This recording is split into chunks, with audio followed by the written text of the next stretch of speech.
죄에 대한 하나님의 법적 공의는 하나님의 심판이고요. 그리고 하나님의 합당한 하나님의 인격적 반응은 진노라고 볼 수 있습니다. 그러니까 죄에는요 반드시 진노가 있고 심판이 있을 수밖에 없습니다. 히틀러는 유물론자였잖아요.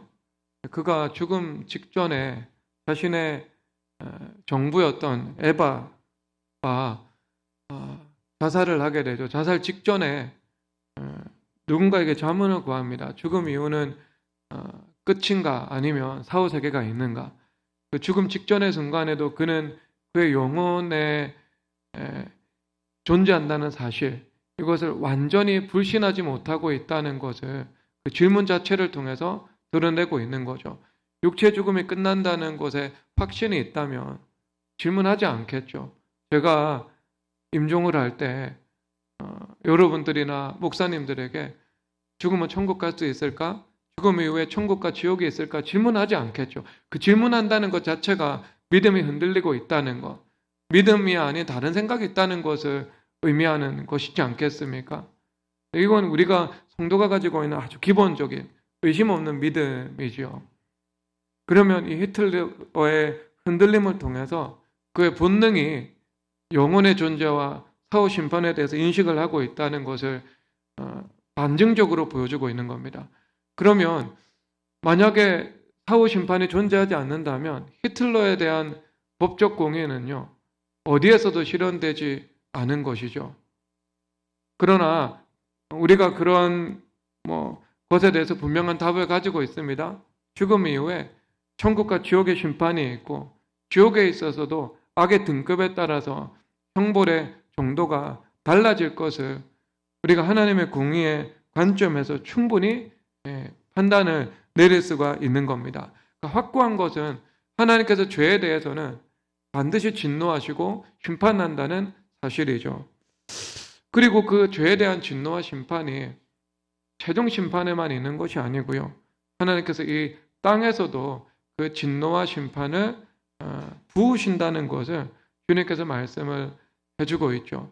그래서 우리 어거스틴이 말을 하기를 하나님께서 이 세상에서 모든 죄에 대해서 심판하지 않으시는 것은 지옥의 심판이 있기 때문이고, 그리고 지옥의 심판까지 모든 심판을 지연시키지 않는다는 것은 하나님의 심판이라는 것이 분명히 존재하고 하나님께서 이 땅을 다스린다는 것을 알려주기 위해서 주님께서 이 땅에서도 심판을 행하신다라고 말씀을 하고 있습니다.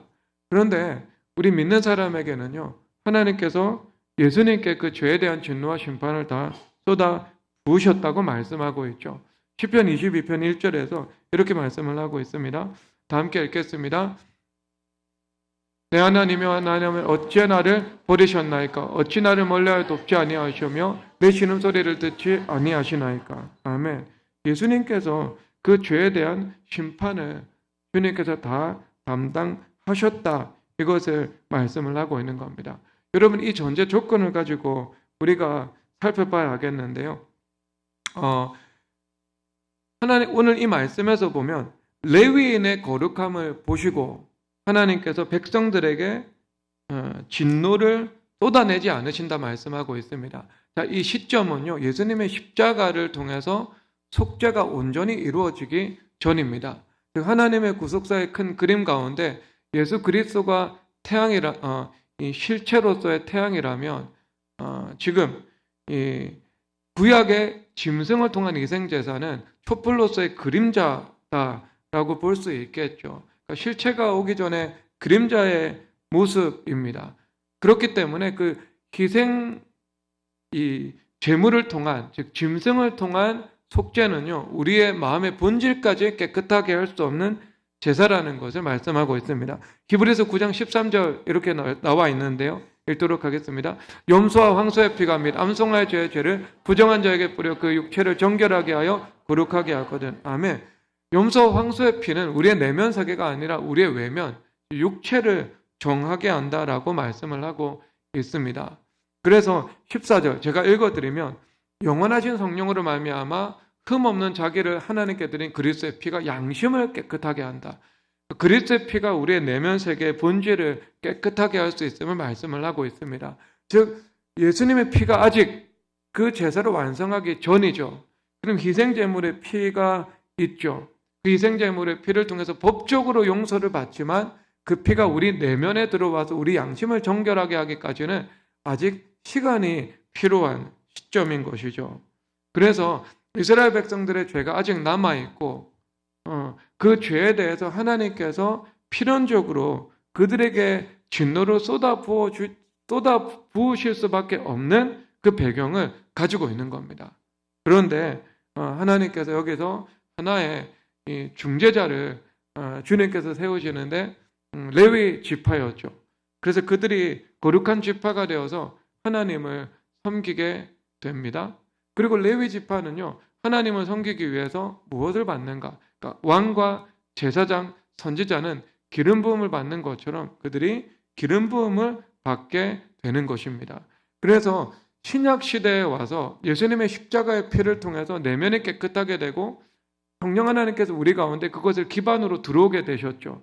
그래서 이 보편적인 성령 하나님의 임재의 역사가 이루어졌다면 신약이 이루어지기 전 구약에서는요, 왕과 제사장과 선지자, 이 소수의 사람들에게 성령 하나님께서 임하셔서 그들에게 능력을 베푸셔서 일하시는 그 시대에 이 제한적인 요소가 있었던 것을 우리는 알 수가 있습니다. 그 모세가요, 모든 사람들이 다 하나님의 영 받기를 원한다, 꿈을 꾸고 있었던 거죠.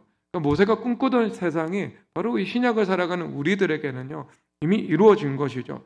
자, 그러면 여러분, 하나님께서 이스라엘 백성들에게 진노하시는 것이 필연적이기 때문에요, 하나님께서 그것을 막을 수 있는 것을 만들어 놓으셨는데 레위 지파라는 방파제를 두신 거죠. 레위 지파의 거룩함을 보시고 하나님께서 백성들에게 진노를 주지 않으시고 긍휼을 베푸신다, 이것을 말씀을 하고 있는 겁니다. 여러분, 그렇다면 이것은요 바로 이 시간 이 시대 교회에게 주신 사명이다라고 볼 수 있는 겁니다. 그러니까 백성들은요 정결함을 입지 못했습니다. 죄가 있어요. 하나님 심판하실 수밖에 없습니다. 레위인들의 거룩함을 보고요 백성들을 심판하지 않고 긍휼을 베푸시죠. 자, 우리는요 왕 같은 제사장들입니다. 우리는 모두 왕 같은 제사장들이죠. 그러니까 그 제사장의 말씀의 본질이 우리 가운데 이루어진 것이죠. 그러면 이것은 무엇인가? 하나님께서 교회의 거룩함과 그리고 성도들의 거룩함을 보시고 세상과 민족 가운데 진노 아닌 하나님의 긍휼을 베풀어 주신다, 이것을 말씀을 하고 있는 겁니다. 그래서 우리가 이 세상은요 절대 교회를 과소평가해서는 안 되죠. 교회가 세상을 통해서 복을 받는 것이 절대로 아닙니다. 세상이요 교회를 통해서 복을 받는 거죠. 창세기 13장 6절에서 이렇게 말씀하시는데 다 함께 읽겠습니다. 그 땅에 그들이 동거하기에 넉넉하지 못하였으니 이는 그들의 소유가 많아서 동거할 수 없었습니다. 아멘. 아브라함과 롯이 모두 다 복을 받아서 그들의 가축이 넉넉하게 된 것을 말씀을 하고 있습니다. 그래서 창세기 13장 10절 이렇게 결정을 내리는데 읽겠습니다. 이에 롯이 눈을 들어 요단 지역을 바라본즉 수알까지 온 땅에 물이 넉넉하니 여호와께서 소돔과 고모라를 멸하시기 전이었으므로 여호와의 동산 같고 애굽 땅과 같았더라. 아멘. 아브라함은 교회를 대표하고 있죠. 롯은요 세상을 의미하고 있습니다. 그러니까 모압과 암몬의 조상이거든요. 그런데 그 세상이 교회의 품에 있을 때는 복을 받았죠. 그러니까 롯이 아브라함과 함께 있을 때는 복을 받았습니다. 근데 아브라함을 떠나서요 소돔과 고모라를 향했죠. 그리고 그 이전에는요 아브라함의 목자와 롯의 목자가 서로 다툼이 있었습니다. 즉 세상적 교회에 다툼이 있었고 세상이 교회를 떠난 것, 그러니까 교회와의 관계에서 이 분리된 것, 이것을 말씀을 하고 있습니다. 그래서 소돔과 고모라로 향해서 소돔과 고모라가 심판받을 때 롯은 모든 것을 잃어버리는 것을 말씀을 하고 있는 겁니다. 이것을 통해서 아브라함이 롯을 통해서 복을 받은 것이 아니라 롯이 아브라함을 통해서 복을 받은 것을 말씀을 하고 있죠. 교회를 통해서 세상이 복을 받게 되는 겁니다. 그래서 여러분 에덴에서 이 강이 흘러가잖아요. 기손, 비온, 히데겔, 유프라테스, 온 세상을 향해 강이 흘러가서 세상에 복을 받게 되거든요. 세상이 영적인 수원지가 되어서 그것이 교회로 흘러 들어오는 것이 아닙니다. 교회가 영적인 수원지고 교회를 통해서 모든 생명의 열매를 온 세상에 받아 누릴 수 있을 것을 말씀을 하고 있는 거죠. 그래서 여러분 이 연세대학교 김명석 교수가요 대서양 문명사라는 책을 썼죠. 그 책은요 그 중심에 유대인을 놓고 있습니다. 강대국의 흥망성쇠를 논하고 있죠. 유대인을 받아들이면 흥하고요. 유대인들을 견제하기 시작해서 그들을 쫓아내면 망한다. 이것이 그 책의 전체 요약입니다. 그런데 여러분 이게 하나님의 말씀에 어떤 육체적인 관점에서 근거가 있죠. 창세기 12장 3절 보도록 하겠습니다. 읽겠습니다. 너를 축복하는 자에게는 내가 복을 내리고 너를 저주하는 자에게는 내가 저주하리니 땅의 모든 족속이 너로 말미암아 복을 받으리라. 아멘. 그러니까 이것은 이 유대인들과의 관계에서 그들을 축복하고 저주하는 것에 대해서 저주하는 것이 어떤 그들의 이 운명을 좌우할 수 있는 근거, 힘이 된다 이것을 말씀을 하고 있잖아요. 그래서 여러분 에스더서에서 보면 유대인 전체를 멸망시키려고 했던 이 하만이죠. 그 하만은 아말렉의 후예거든요. 그래서 그 하만과 그리고 교회를 대적하는 모든 그 집단이요, 그 하나님의 역전하시는 역사를 통해서 다 괴멸된 것을 보여주고 있죠. 그러니까 그 말씀이 역사적으로 실현된 거죠. 에스더서, 불임절. 그것이 바로 그 의미를 말해주고 있는 겁니다. 그런데 여러분 그들은 육체적인 유대인들이고요. 우리는 영적인 이스라엘이고 이면적 유대인, 성령 하나님에 의해서 유대인이다 분명하게 말씀을 하고 계시죠. 그래서 하나님께서 교회를 향해서 주신 말씀이 무엇인가? 너희들은 복이고 너희들의 축복하면 세상도 축복을 받고 너희들을 저주하면 세상도 저주를 받는다고 말씀을 하고 있는 겁니다. 즉 교회와의 관계에 입각해서 세상에 복을 받을지 세상에 저주를 받을지 결정된다는 것을 말씀을 하고 있는 거죠. 여러분 북한의 공산주의는요 율법과 은혜로 세상을 통치하시는 하나님의 법리와 부정교합을 이루었기 때문에요 그 사회주의나 공산주의 이데올로기는요 실패할 수밖에 없었습니다. 그런데 이것이 한 면의 요인이라면 다른 한 면의 요인이 무엇인가? 그것은 그들이 교회를 핍박했기 때문에요 그 나라가 망할 수밖에 없었던 거죠. 왜? 너를 저주하는 자를 내가 저주하고, 그러니까 예수님을 믿는 사람들을 저주하니까 그들이 저주를 받을 수밖에 그 나라가 저주를 받을 수밖에 없는 것을 말씀을 하고 있는 겁니다. 여러분 이것이 교회이고요. 이것이 바로 성도에게 주신 하나님의 말씀이에요. 교회와의 관계, 세상이 어떻게 교회와 관계 맺느냐에 따라서 그 흥망성쇠가 좌우가 되고요. 여러분 주변에는 많은 성도들이 있죠. 많은 세상 사람들이 있죠. 그 세상 사람들이 성도인 여러분들과 맺는 관계 방식에 있어서 하나님께서 그들을 처분하고 처우하는 방식을 바꾸시겠다 이렇게 말씀을 하고 있는 겁니다. 여러분 요즘에 세상이 교회를 우습게 여기고 교회를 핍박하는 게 있죠. 여러분 그것은요 자신을 우습게 여기고 자신을 대적하는 일과 같습니다. 왜? 오늘 말씀에 의하면 교회를 저주하며 하나님께서 그들을 저주하실 것이다 말씀하고 있는 거거든요. 여러분 이것이 믿는 사람들의 믿음의 근거예요. 우리가 담대하게 살아갈 수 있는 여러분 말씀의 기반입니다. 이것이요. 하나님 우리 아버지니까. 하나님 우리 아버지니까요. 아버지가 뭐 내 편이지 뭐 누구 편입니까? 세상 편입니까? 우리 편이지. 자, 그래서 여러분 이것은요 결국 대표성의 원리에 의해서 물고 늘어지거든요. 이스라엘 백성들의 대표는요 이스라엘의 장자였던 레위 지파입니다. 그러면 레위 지파의 거룩을 보시고 이스라엘의 긍휼을 여기시는 것, 긍휼을 베푸시는 겁니다. 그리고 레위 지파의 대표는요 제사장이죠. 제사장들의 거룩함을 보시고 지파 전체의 은혜를 베푸실 수 있습니다.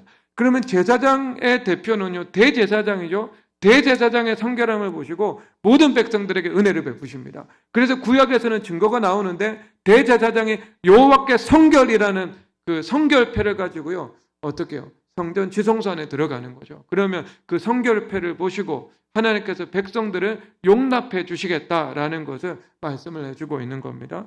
결국 여러분 이것은요 영원한 대제사장 대신 예수님을 또 가리키고 있죠. 그래서 로마서 1장 19절 읽겠습니다. 이는 한 사람이 순종하지 아니함으로 많은 사람이 죄인된 것 같이 로마서 1장 19절이 아니고 5장 19절인데요. 제가 읽겠습니다. 꼭 제가 한 번씩 이런 실수를 하네요. 오타합니다.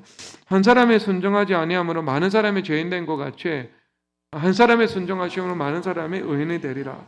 그러니까 결국 이것은요. 이 대제사장 한 사람 그리고 대제사장이 가리키는 바 예수 그리스도 한 사람이라는 그 원리로 나아가게 되는 거죠. 그런데 그 한 사람이 오직 예수님만 의미하고 있는가? 여러분 그렇지 않습니다. 에스겔서 22장 30절 읽겠습니다. 시작. 이 땅을 위하여 성을 쌓으며 무너진 죄를 막아서서 나로 하여금 멸하지 못하게 하여 한 사람을 내가 그 가운데서 찾다가 찾지 못하였으므로. 아멘. 내가 이 성읍을 멸망시킬지 아니면 재건할지 중흥을 줄지 아니면 여기서 끝마칠지 하나님께서 무엇을 하셨다는 거죠? 성 무너진 데를 막아서는 한 사람을 구하고 있었다. 여러분 이게 복수가 아니고 단수입니다. 그러니까 이거는요. 그 히브리 사람들은요. 이거 한 사람의 원리로 바로 아는 거죠. 뭐 두 사람 세 사람의 필요가 없고 한 사람만 맡고 서면 하나님께서 그 성읍을 멸하지 않고 긍휼을 베푸신다. 이렇게 말씀을 하고 있는 겁니다.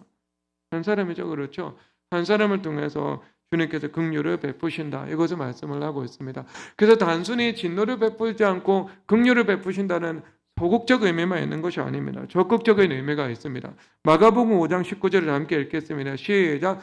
허락하지 아니하시고 그에게 이르시되 집으로 돌아가 주께서 내게 어떻게 큰일을 행하사 너를 불쌍히 여기신 것을 내 가족에게 알리라.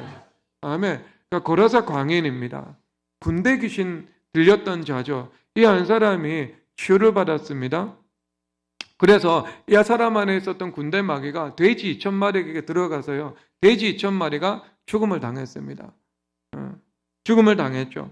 그러니까 이것은 이 이방인 전도의 시작이죠. 이방의 부정한 것들을 제거하는 하나님의 그 원대한 역사 경륜의 한 비즈니스 모델을 말씀해주고 있는 거죠. 그러니까 이 모델이 이제 모든 이방인 사회 속에서 계속해서 일어나게 될 것이다. 이것을 말씀을 하고 있는 겁니다. 그런데 여러분, 이 광인 한 사람이 변화가 된 거죠. 그러니까 여러분 그 한 광인과 같은 한 사람, 군대 막에 사로잡힌 한 사람이 구원받는 것이 얼마나 강력한 역사를 일으키게 되는가. 여러분 이 지역에 있는 사람들이요, 예수님 나가주세요 라고 말을 했습니다. 예수님 얼마나 인격적이신지 예수님께서 나가주십니다. 되게 인격적이시죠. 여러분 예수님께 내 인생에서 나가주세요 하면 예수님 진짜 응답하셔서 나가주실 수도 있는 거죠. 그런 기도 드리면 안 되겠죠, 여러분? 안 되겠죠. 자, 근데 여러분 예수님 어떤 일이 벌어졌는가? 마가복음 8장에서요 7병이어 사건이 나옵니다. 물고기 2마리와 보리떡 7개로 몇 명을 먹였죠? 4,000명이죠. 남은 강줄이가요 7강줄이거든요. 그러니까 이 두 지역은 이방 지역이에요. 데카폴리스라는 지역이거든요. 10개의 도시가 있었던 요단 동편 지역, 같은 지역입니다. 그런데 같은 지역에서 예수님을 나가주세요 했잖아요. 그런데 예수님께서 어떻게 해요? 나가주세요 했는데 인격적인 예수님께서 나가주셨는데 강력한 핵무기를 준비하셨던 거죠. 그렇죠. 그래서 강인이라는 핵무기를 준비하셔가지고요. 그 한 사람을 통해서 하나님의 큰 일을 말씀하게 하셨는데 어떻게 됐어요? 4,000명이 예수님의 말씀을 들으러 온 거예요. 4,000명이. 예수님, 여러분, 한 사람의 변화가 4,000명의 변화가 된 거예요. 이분이 4,000명한테 전도해가지고요. 한 사람도 예수님을 믿지 않고 예수님을 거부했던 지역에서 4,000명이 와가지고 예수님을 말씀을 듣는 기적의 역사가 나타난 거 아닙니까, 여러분? 고라사 강인 한 사람이 변화가 되니까 4,000명이 변화되는 역사가 나타나는 거예요. 그러니까 여러분 한 사람이 변화되면 이런 일이 나타납니다. 우리 주변에 미친 사람들 보면서요, 너무 스트레스 받고 걱정하지 마세요. 미친 사람이 미친 행동을 하잖아요. 여러분 이 미친이라는 단어 여러분 일상적으로 쓰지 마세요. 그런데 성경에 나옵니다. 이 선지자의 미친 행동 이렇게 나와 있거든요. 그러니까 성경에 있는 언어기 때문에 제가 가지고 와서 인용해서 쓰는 겁니다. 근데 우리가 일상적으로 쓰기에는요, 조금 이것은 품위와 그리스도인의 품위가 좀 떨어지는 어휘인 것 같아요. 그러니까 성경에서 한번 쓰고 말도 안 한 거예요. 인용해가지고. 그러니까 여러분 이 고라사 광인 이 사람이 변화되니까 어떻게 해요? 4,000명을 변화시킬 수 있는 거예요. 그러니까 여러분 우리가 가질 수 있는 소망의 근거입니다.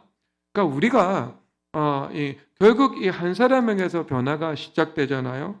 예를 들어서 교회 안에서요. 결국 담임 목사 한 사람이거든요.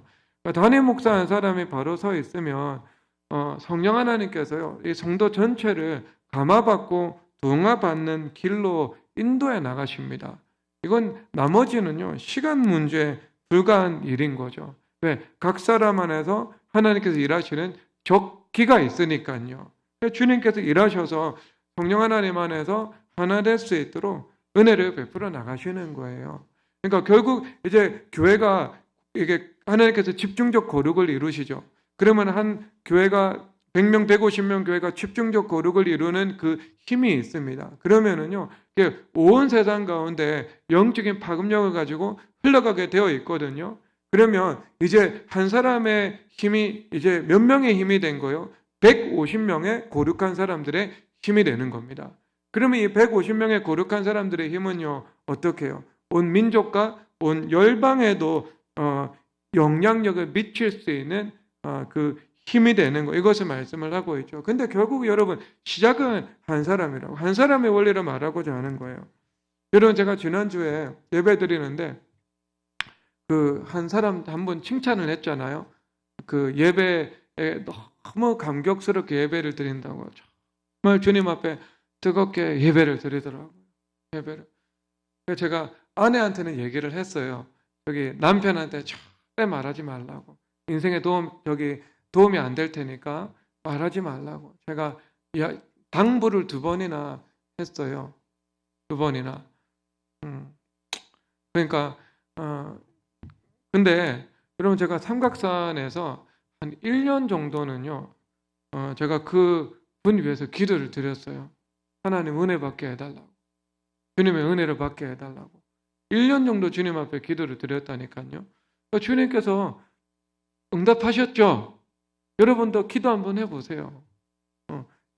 정말 기도하면 여러분 하나님께서 은혜 베푸시고자 하는 분이시잖아요.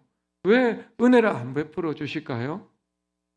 하나님 제일 원하시는 게 은혜 베풀어 주시는 거잖아요.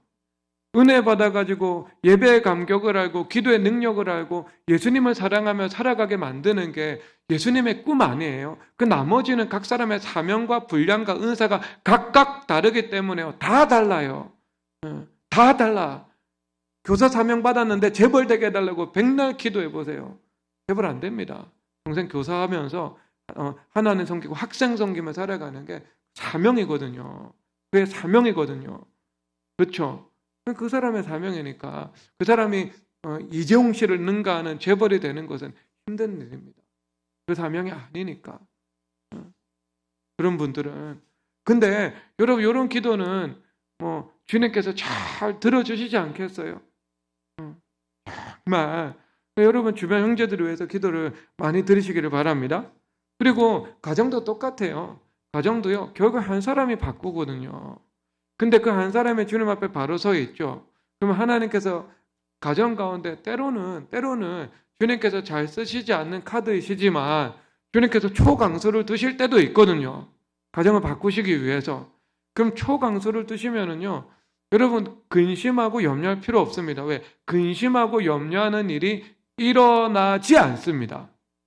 근심하고 염려하는 일이 일어나기 위해서 하나님께서 그 폭풍과도 같은 이 고난, 시련을요 가정에 떠들어 놓으시는 것이 아니거든요. 그것은 하나님의 은혜의 선물입니다. 그러니까 이 슌페터라는 학자가요 창조적 파괴라는 말을 했거든요. 그거는 창조적인 파괴예요. 창조적인 파괴. 그러니까 무너뜨리려고 하는 것이 아니고요. 다시 세우기 위해서 하나님께서 잠깐 허락하시는 일이죠. 한 사람을 통해서 거룩하게 만들어 나가는 겁니다. 여러분, 한 사람의 기도를 통해서요, 민족의 운명도 바꾸시고 성읍의 운명도 바꾸세요. 그러면 한 조직, 한 공동체의 운명을 바꾸시는 것은요, 일도 아니겠네요. 당연히 가능한 일이겠네요.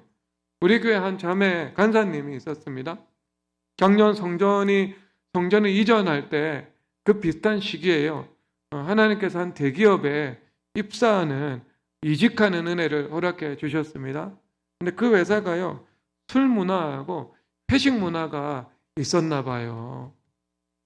그래서 1년 동안 하나님 앞에 간절히 술 문화, 회식 문화를 없애달라고 기도를 드렸대요.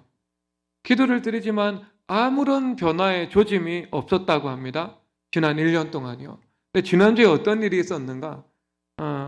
회식 자리에서요, 한 직원이 다른 직원을 폭행하는 일이 일어난 거예요. 그래가지고요, 회사에서 새롭게 규정을 만들어서 전 사원들에게 공지를 했습니다.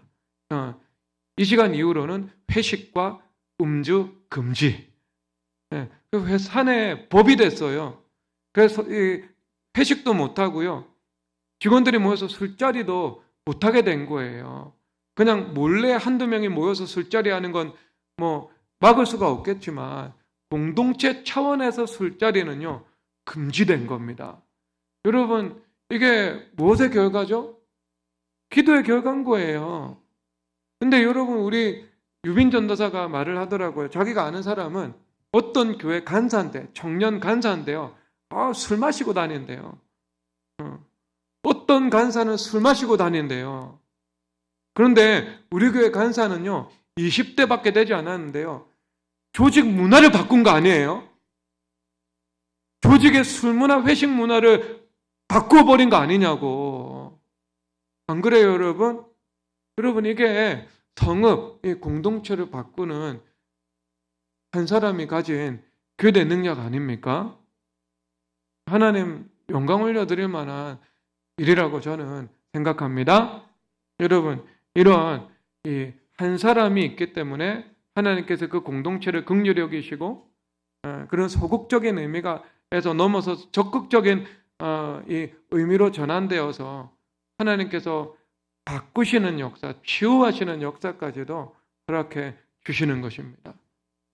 모두 그 은혜를 누리시기를 주님의 이름으로 축복합니다. 이 시간 다 함께 일어나서 오 위대한 찬양하도록 하겠습니다.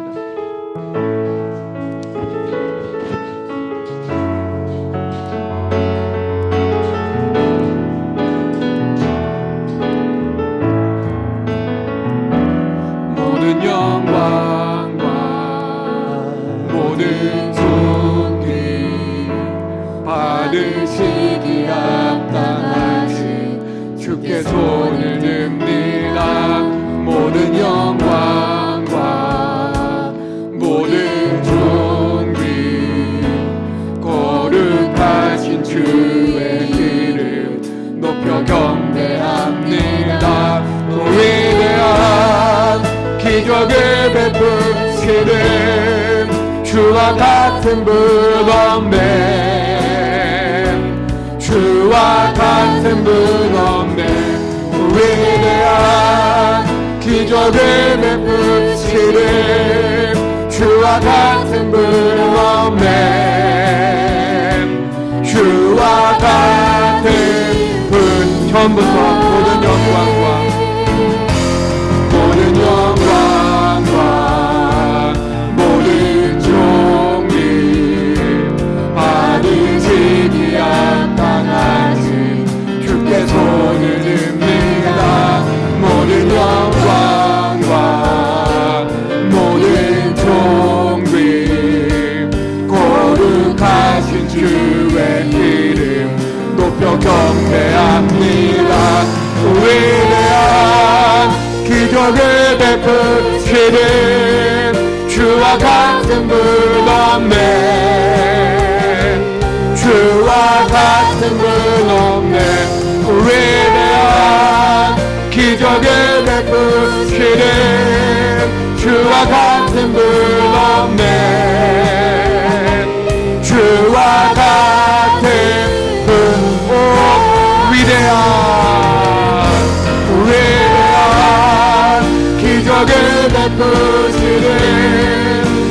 같은 분 없네.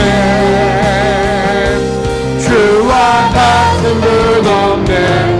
위대한 기적을 베푸시는 주와 같은 분 없네. 주와 같은 분 위대한 기적을 베푸시는 주와 같은 분 없네. 주와 같은 분 없네. 위대한 기적을 베푸시는 주와 같은 분 없네. 주와 같지만 위대한